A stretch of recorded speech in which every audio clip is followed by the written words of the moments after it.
Kasus demam berdarah terus bertambah di Nusa Tenggara Timur. Pasien terpaksa dirawat di lorong rumah sakit karena tidak mampu menampung lonjakan pasien. Di Wajo, Sulawesi Selatan, orang tua pasien meminta pemerintah daerah untuk mengantisipasi penyebaran demam berdarah dengan cara fogging.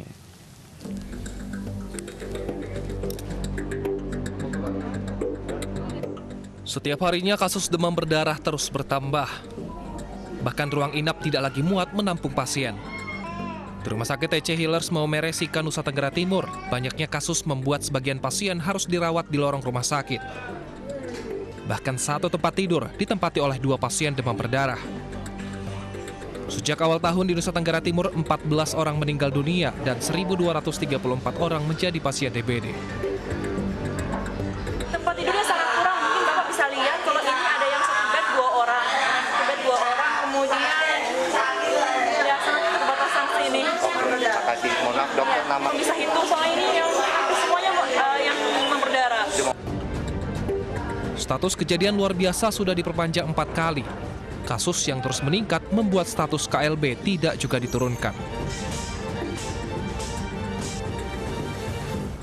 Tidak hanya di Nusa Tenggara Timur, di Banyumas, Jawa Tengah, 2 orang meninggal dunia akibat demam berdarah. Sementara rumah sakit sudah merawat sekitar 60 pasien demam berdarah. Pasien DBD yang dirawat terdiri dari anak-anak dan orang dewasa.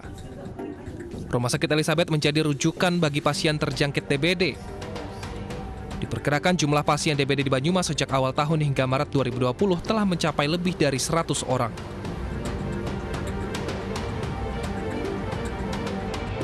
Di Wajo, Sulawesi Selatan, dari Januari hingga Maret, 77 orang terkena demam berdarah.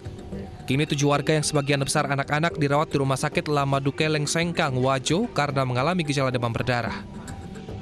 Dia demam, tapi demamnya kadang malam, besoknya tidak.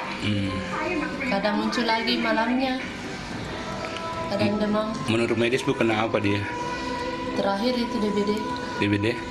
Warga berharap pemerintah melakukan fogging untuk mengurangi penyebaran nyamuk Aedes aegypti, nyamuk yang menyebarkan demam berdarah.